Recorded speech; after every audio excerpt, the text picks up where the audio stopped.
stable siya pero baka short-lived lang yan kasi merong indications na ang rate of inflation po ay magpe-persist sa lalo pong madaling panahon. Itong reaksyon ng isang ekonomista mula University of the Fraser Valley sa British Columbia sa paglabas ng Bank of Canada ng benchmark interest rate na mananatili sa 2.25%.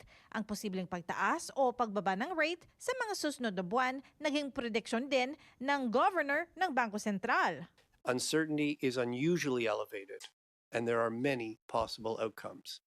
Monetary policy may need to be nimble.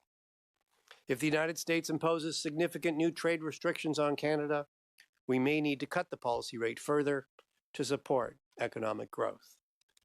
Alternatively, if oil prices continue to increase, and particularly if they remain elevated, the risk that higher energy prices become ongoing inflation increases. Itong ika-4 na beses na nanatili ang benchmark interest rate ng Bank of Canada sa 2.25%. At ayon kay Batu, ilang issue raw ang maaaring magdikta sa pagtaas o pagbaba ng interest rate. We have to watch out for what's happening in the Middle East, how long this war is going to last. We have to watch out for what's going on with that trade negotiations between Canada and the United States, and also what's going on internally within the Canadian economy. Ayon naman sa Statistics Canada, tumaas ang annual inflation rate sa 2.4% Marso dala ng pagtaas ng presyo ng gasolina.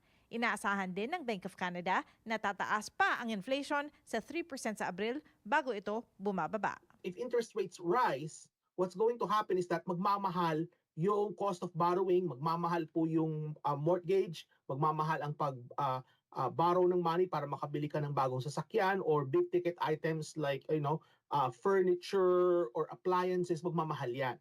So that is something that we have to watch out for and carefully plan for in the coming months ahead because baka there are indications na baka tumaas po ng bahagya ang interest rates sa mga darating pong buwan. Sa June 10, nakatakda ang monetary decision ng Bank of Canada.